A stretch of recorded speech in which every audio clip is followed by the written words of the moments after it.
Hi, Tony. Hi. I wanted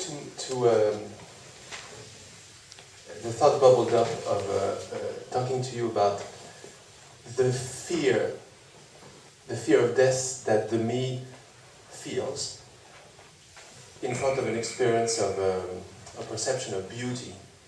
Beauty or joy. That joy seems very hard to contain. The joy of what?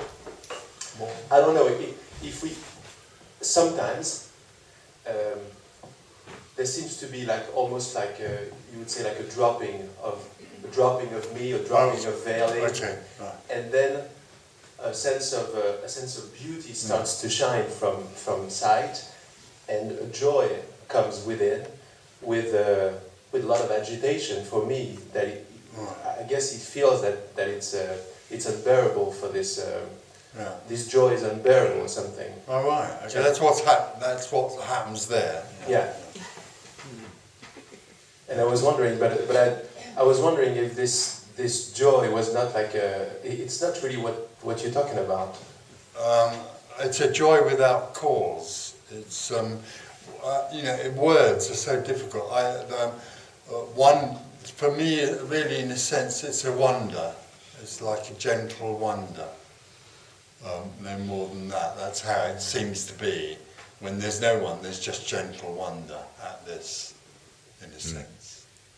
But certainly not an unbearable joy. No, because sometimes you talk about the me can't cope with. Certainly. My sense is that the body can't necessarily cope with that sort of freedom. Yes. At first, because it's so constrained. Yeah, it's the energy thing. The sudden thing of freedom would be probably too much for it. Right. So I think there is, and this is a story, essentially there's a sort of weaning back into freedom. Right. Because there was freedom, then there wasn't. Now there's a weaning back into it. There's a weaning out of it from a child. The tiny child is just in wonder, right. and then separation happens. But still after that, children know that. There's a sense of knowing it. You can see it in them, that wonder. And then the coming back, for most people, seems to be another weaning back into it.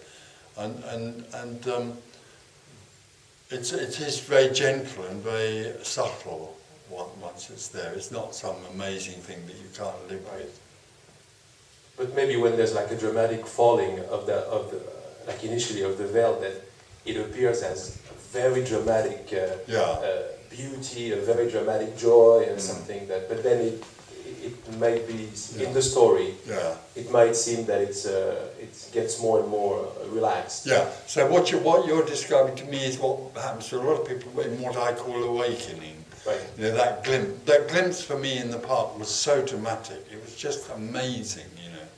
Wow, it was a huge wow. And then Claire says it comes from a huge wow into a gentle wow. Wow, yes. But that initial thing is like an explosion. It's like, because it's such a contrast to what was before. Yeah, absolutely. Absolutely. Thank you. And then it just settles some more. It never leaves. And well, in the end it never leaves because it's all there is anyway. All there is that. But what he just said, Tony, reminds me of a poem from Rilke, I think from the second Elegies, where he said, but beauty is nothing but the beginning of terror, and why we adore it so is because it serenely disdains to destroy us. Oh, I like it. Yeah, gorgeous. I love that. Thank you. I don't know how he said it in German, but I heard the English translation. Yeah. Lovely.